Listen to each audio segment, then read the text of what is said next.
João, capítulo 3. Havia um homem do partido dos fariseus chamado Nicodemos, um destacado líder entre os judeus.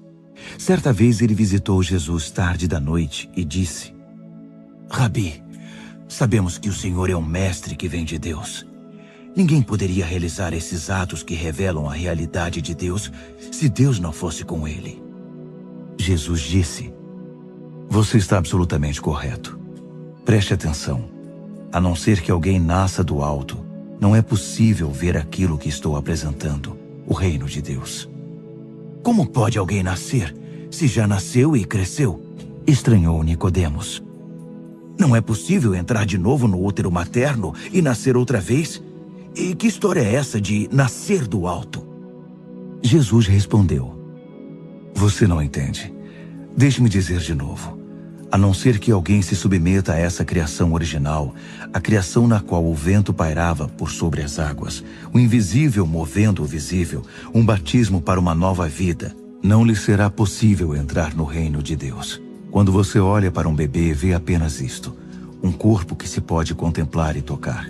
Mas a pessoa que tem um nascimento interior é formada por algo que você não pode ver nem tocar, o Espírito, e se torna um espírito vivo. Portanto, não fique surpreso quando digo que você tem de nascer do alto.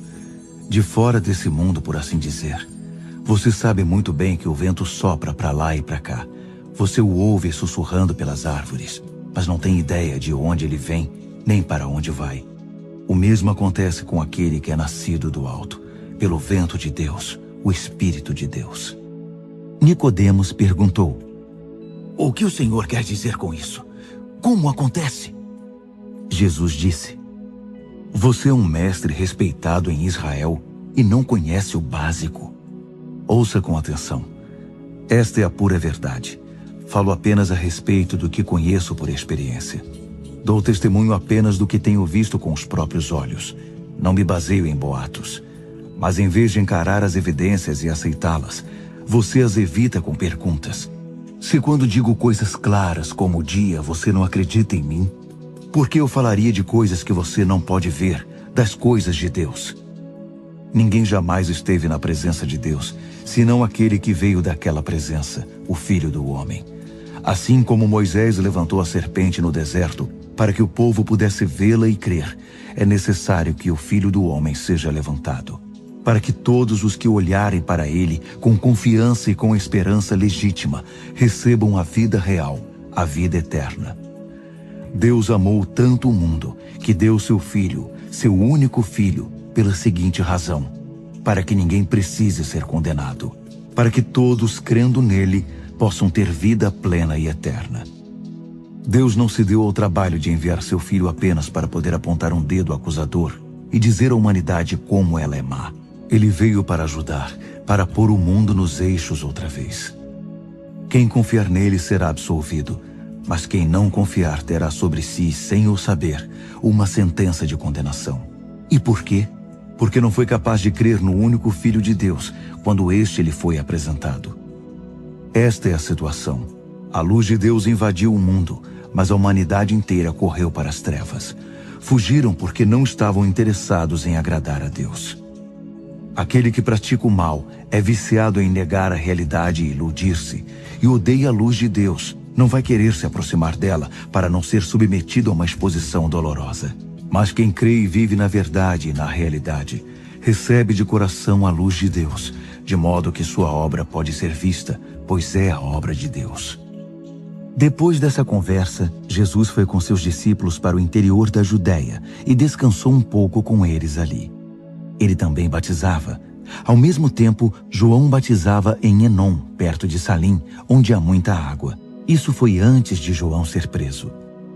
Os discípulos de João tiveram uma discussão com a elite judaica a respeito da natureza do batismo e foram perguntar a ele: Rabi, o senhor conhece aquele que estava contigo do outro lado do Jordão? Aquele a quem o senhor confirmou com seu testemunho? Pois bem, ele agora está competindo conosco. Ele está batizando também. E todos estão se tornando seguidores dele, em vez de se unir a nós. João respondeu: É impossível alguém ter sucesso. Falo de sucesso eterno, sem ajuda celestial. Vocês mesmos estavam lá quando deixei muito claro que não sou o Messias, mas apenas aquele enviado adiante dele para preparar o caminho. Aquele que recebe a noiva é por definição o noivo, e o amigo do noivo seu padrinho, no caso eu, apostos ao seu lado de onde pode ouvir cada palavra, está feliz de verdade. Como poderia sentir inveja se sabe que a festa acabou e que o casamento terá um bom começo? É por isso que meu cálice está transbordando. Chegou a hora de ele ocupar o centro das atenções e de eu chegar para o lado. Aquele que vem de cima é muito superior aos outros mensageiros de Deus. Quem nasceu na terra é terreno e fala uma língua da terra, enquanto ele apresenta a evidência do que viu e ouviu nos céus. Ninguém quer enfrentar esses fatos, mas qualquer um que examinar essa evidência poderá apostar sua vida nisto. O próprio Deus é a verdade.